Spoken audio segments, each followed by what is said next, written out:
meu querido estudante, tudo bem com você? Bom, hoje vamos estudar um pouquinho de distribuição eletrônica em subníveis. Teremos uma aulinha também sobre exercícios para praticar um pouco melhor a distribuição em subníveis e em camadas também, tá? Fica ligado aí nesse próximo vídeo. Bom, vamos falar da teoria que explica o funcionamento do diagrama de Linus-Pauling, o famoso diagrama de Linus-Pauling de distribuição dos elétrons pelo aumento de energia nos subníveis eletrônicos. Vamos entender como é que funciona a construção desse diagrama.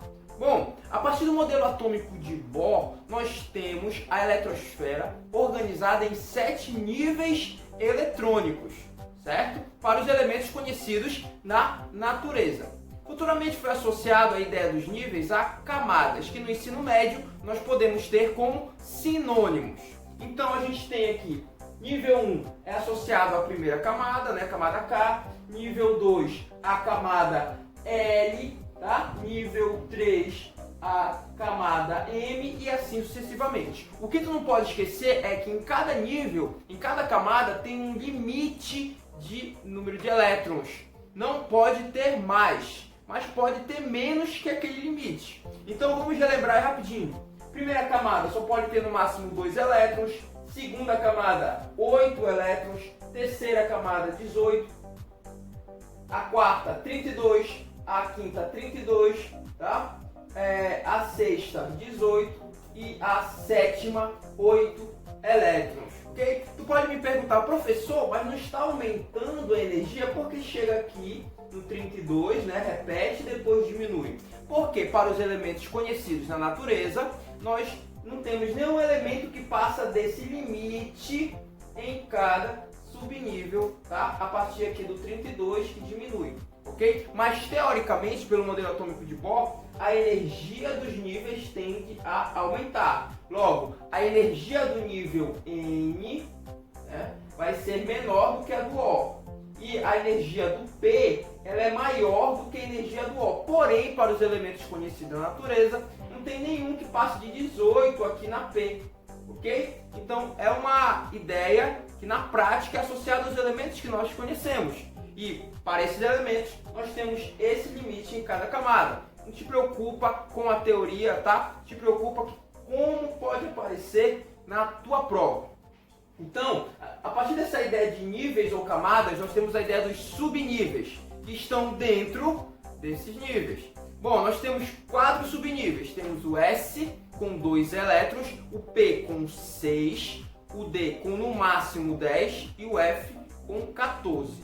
Essas quantidades de elétrons é o limite, é o máximo de elétrons que eu posso ter nesses subníveis, mas eu posso ter menos, ok?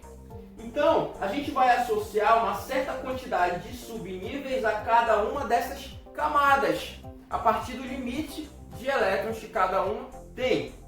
Então, nós temos aqui, na primeira camada, apenas o subnível S, né? O S2 completo. Na segunda camada, que eu já posso ter 8 elétrons, eu consigo ter o subnível S e o P. Somando 2 com 6 dá 8 elétrons, por isso que pode ter esses dois.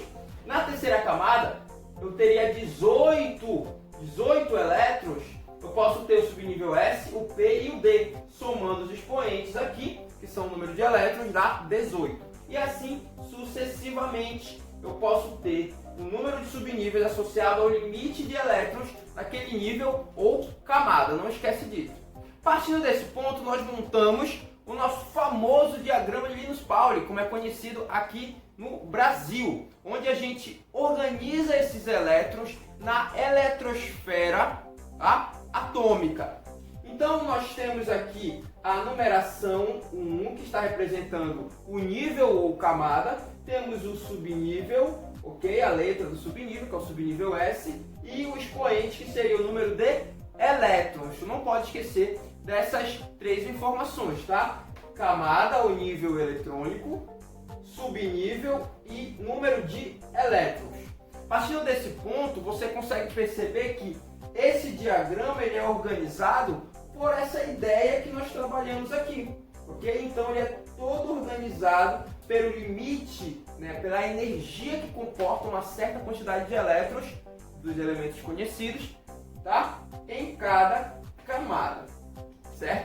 importante que tu lembre é que o diagrama de Linus Pauling, nós não podemos trabalhar essa distribuição de maneira linear, tá? Pois precisamos respeitar o aumento de energia nos subníveis. Partindo dessa ideia, respeitando o aumento de energia nos subníveis, nós iremos utilizar esse diagrama na diagonal, pois quando usamos uma sequência, tá, da utilização desses subníveis na diagonal, eu estarei respeitando o aumento de energia, ok? Então, eu passo primeiro no S1, quando eu chegar aqui, ó, no finalzinho, na ponta dessa seta diagonal, eu venho para o início da próxima. E aí eu pego todos os subníveis que passam pela seta, quando chega na ponta dela, de novo eu volto para o início da próxima seta e assim sucessivamente, ok? Sempre teremos essa organização. Uma dicasinha aí para te lembrar, tá? Como é que monta rapidamente esse diagrama. Lembra lá, sapo pula dentro, sapo pula dentro, fora, sapo pula dentro, fora, sapo pula dentro, sapo pula. Lembra disso para te montar esse diagrama lá na tua prova, se tu não esquecer isso daí, tá? Não pode esquecer também o número de elétrons para cada subnível, ok?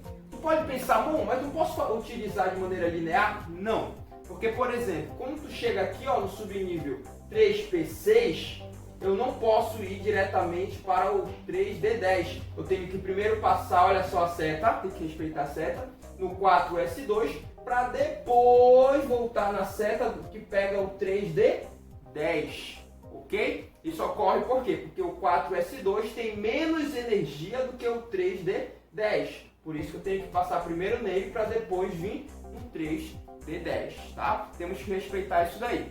Vamos ver alguns exemplos para como utilizar, como aplicar essa distribuição dos elétrons em subníveis.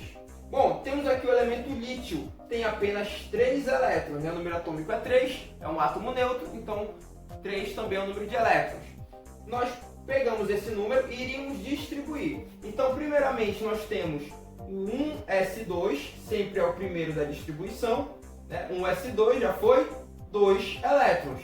Próximo, vou para a próxima seta, pego o 2s2. Porém, quando eu vou para o 2s2, ele só tem mais um elétron para distribuir. Já foram 2 aqui, então ele ainda tem só mais 1. Então fica 2s1. Só isso, tá? Então eu não posso ter mais de 2 no subnível S, mas posso ter menos, que seria 1, tá? Esse subnível aqui, tá? Ele está indicando a camada mais externa, ok? Essa camada aqui é a segunda camada. Então, os subníveis que tiver com o número que indica a camada mais externa, a camada maior, tá bom? Nós chamamos de camada de valência. Nesse caso aqui tem apenas o subnível S na camada 2, ok? Mas se tivesse mais subníveis, eu colocaria também todos os subníveis que estivessem com 2 na frente. Eles fariam parte da camada de valência, ok? Que só tem aqui no caso um elétron. E esse subnível, exclusivamente o subnível, tá? O S, ele vai ser o subnível mais energético. O subnível mais energético sempre é o último subnível, lembra disso, tá? O subnível mais energético é sempre o último da distribuição, ok? Olha o nitrogênio aqui, como ficaria a ideia dele. Nitrogênio tem a distribuição 1s2, tá? Então, ó, primeiro sempre passo no 1s2, né? Tirei 2, ainda tem 5 para distribuir, tá? Sempre vai tirando do número original. Então, já usei 2, tem 5. Próximo, 2s2, então coloca 2s2. Opa, eu tinha 5, tirei 2, ainda tem 3 para distribuir, né? Aí acabou a seta, eu venho para o 2p. Só que eu tenho só 3 elétrons, não dá para completar P6. Então eu coloco P3, que é só o que tem. Não pode ter mais de 6, mas pode ter menos. Por isso termina em 2P3, ok? A camada de valência é a segunda camada que tem 2 subníveis. Então o subnível S e o subnível P fazem parte da segunda camada. Então esses 2 subníveis estão na camada de valência, tá? Lembra disso. E no total tem 5 elétrons, 2 do S e 3 do P. Sendo que o subnível 2P3 é o subnível mais energético, porque é o último da distribuição, ok? Baixa aquele print da tela agora. faz aquele resumão no teu caderno.